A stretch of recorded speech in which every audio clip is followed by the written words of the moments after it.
Hey, you feel that? You are now tuned into You Feel That with Bryce the Third.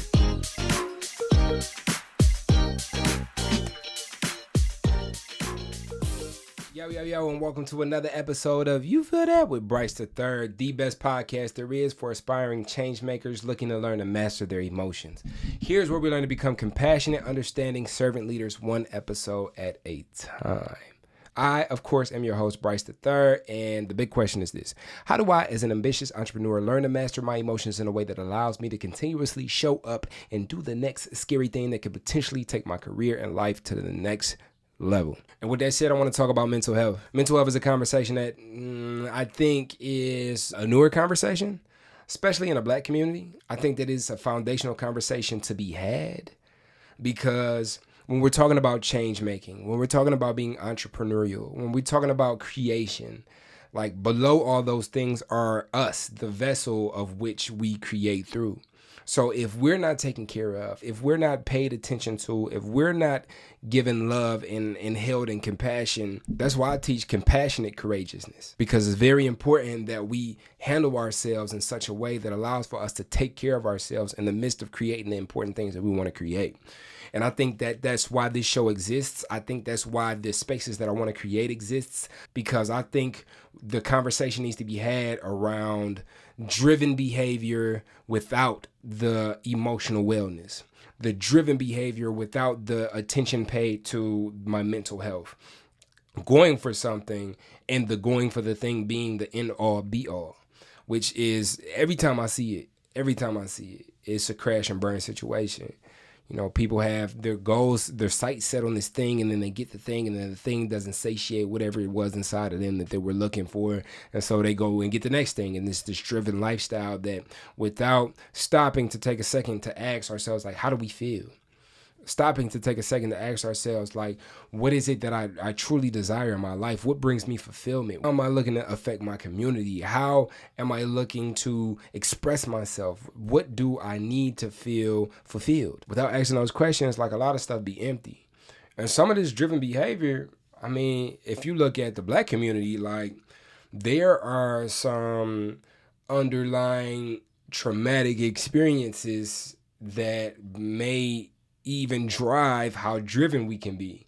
Like I come from eating, ramen noodles. So it's like, I want to get steak all the time, or I want to, have this audacious jewelry, and I want to have these crazy cars, which is cool. Like, have fun. I know I'm going to do all that. You might see me on the show. I'm going to have a shiny Cuban for an episode, because that doesn't even interest me. But if it did interest me, there's nothing wrong with that.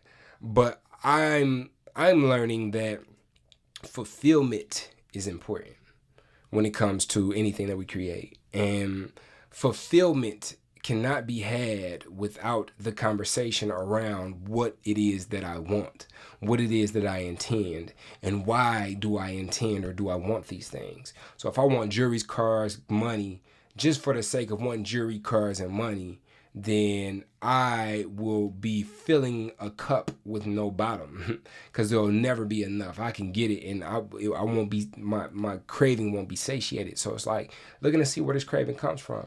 I know for me, the reason I want financial abundance is because I want to feel safe.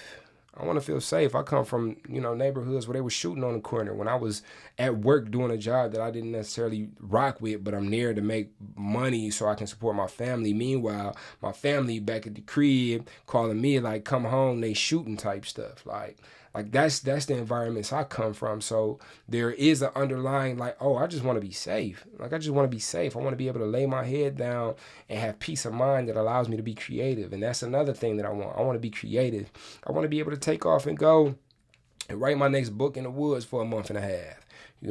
So with that being the intention, then that allows for me to go to the drawing board, and it's like, okay, what do I need to set up to make that happen? How much money do I need to have set to make that happen? Like, what processes and systems in my business do I need to set up to allow for my absence in that manner, and then so now we've added a bottom to the cup, right? And the way mental health wraps into this is like driven, obsessive, addictive behavior is like a cigarette on the lungs of your mental health. Like the more we tap into like drive with no purpose, like drive with no meaning, we might drive off a cliff. And you get to see people burn out. If you haven't heard the episode with Devyn Penney, my good friend, she came on and talked about her burnout and how like it literally sent her to the hospital. And I think even for me sometimes, like I can feel like, oh, I don't have time for this. I don't have time to prioritize my mental health.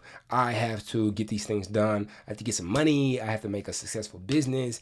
And when those things are taken care of, then when I get on the other side of those things, what I'll do is, I'll set up, some therapy sessions, or I'll like go and dig through all those things. Good case in point, the Buffalo shooting.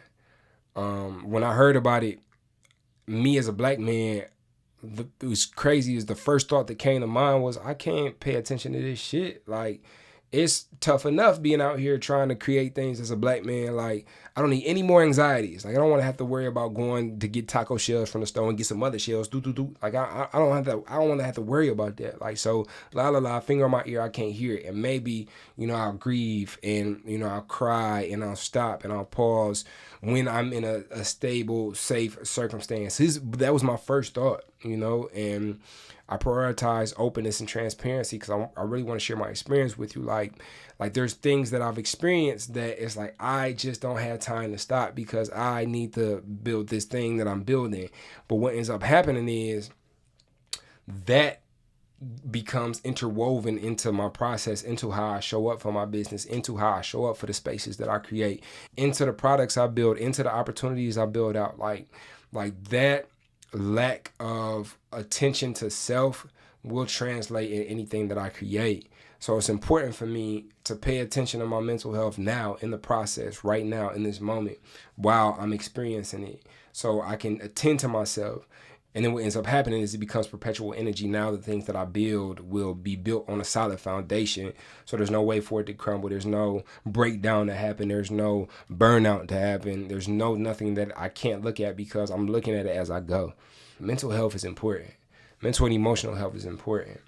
We deal with a lot of things, especially as entrepreneurs or creative change makers or, creatives, period, just going out and seeking to design a world that doesn't exist yet because it's in our head.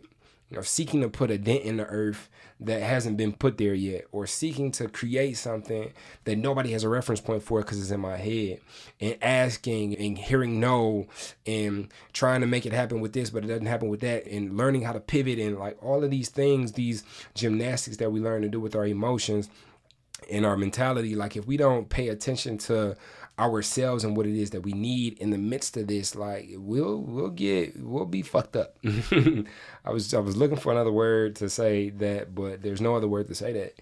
And I've had that experience. I've had that experience of getting to a point of burnout where it's like, oh shit. So that's indicative of the fact that it's a practice. Like, it's a practice to show up for ourselves over and over and over again, Like today is the most important day for me to be able to show up for myself. Show up for my business, yes, for my practice, yes, for my process, but show up for me and my emotions and my mental and emotional wellness. And for me, my spiritual wellness. How can I grow spiritually? How can I grow emotionally while I'm growing my business? I think these two things are just as important as each other. I don't think either one is more important than the other. I think growing spiritually and mentally and growing in our business and the way that we make impact in the world are of equal importance. And so with that said, I pose the question to you today when you're listening to this podcast, whether you're on your morning drive, whether you're on your drive home, whatever you're doing listening to this podcast, how have you shown up for yourself? Have you been showing up, asking yourself, are you taking care of yourself? Are you giving yourself a period of rest? Are you getting enough sleep? Are you drinking water? Physical health. Are you working out? Are you reaching out to friends? Are you being open about the things that you're experiencing? Do you have community? Do you feel like you can be expressed? And if your answer is no to any of these things, maybe it's time to look in the mirror and figure out, like, okay, well, how can I approach these things? Because if you look in the mirror of your business and see like what's not working, I bet you some of these things with your mental health are tied to what's not working in your business. I bet $100 somebody hit me up who want to take me up on that bet. Mental health is important.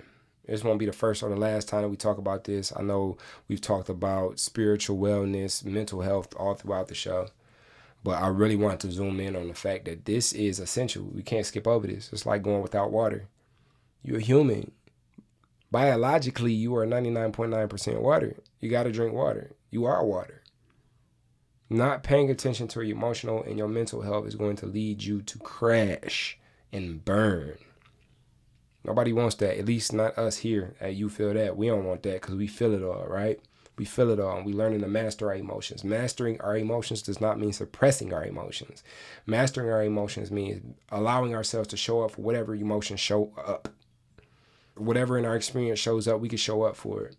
And we can show up for it in a whole, well-fit way. And then that keeps us sharp.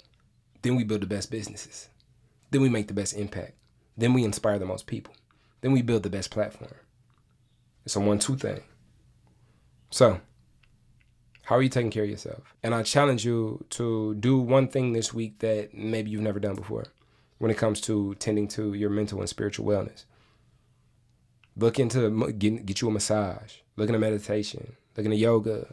If you're in an area where there's a Phoenix, the phoenix.org, free sober active community. All the programs are free to anybody with just 48 hours of sobriety. Shameless plug. Go there. Go check it out. Go check out new community. Go on meetup.com and see what else, like go hiking. Go see a therapist. Journal. Drink more water. Or do a CrossFit workout. Go outside. Like these things are important. I challenge you to do one of those things that you've never done before. Or at least research it so you can set it up and put it on your schedule. That's all I got for you. Y'all know the deal. Head over to Apple Podcasts and leave me a rating and review. Leave me one of those paragraphs. You know when people see a paragraph, after they see the 5-star, they see so many paragraphs, people writing and waxing poetically about how much they care about the show.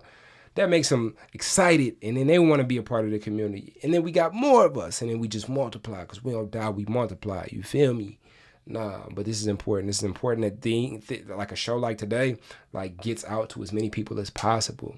Because there's a lot of people that are skipping the steps that we're talking about. And people are going to crash. So let's prevent people from crashing by leaving me a review with a paragraph. See how I wrap that around? Head to the We Feel That Facebook group, free Facebook group. The link is in the show notes wherever you're listening to or watching this podcast. If you got anything out of today's episode, consider subscribing to my Patreon. There, you'll be able to get after hours episodes when I have guests on. I sometimes convince them to stay for a little bit afterwards, and we do a whole nother show. Those exclusively are on my Patreon. You can go get access to all the new ones, as well as all the ones that are already on there. Every now and then I'll pop in and do a video specifically for my Patreon that goes nowhere else. But beyond all that, you help to support us grow this community. You help to support us do this thing at a larger scale and inspire people to take care of themselves as well as make impact. Last but not least, you can text podcast to 313-254-5972. Text podcast to 313-254-5972 to be kept up with all of the cool stuff we got going on locally and nationally. If I do a live podcast and I'm in your area, I want you to be the first to know that that's what's going on. So text that number and you will find out whenever I'm close to you, and then you'll be able to come out and we'll be able to meet and continue to grow this community. As always, be intentional, love on each other, and have compassion for your process. I'll catch you next time on You Feel That with Bryce the Third.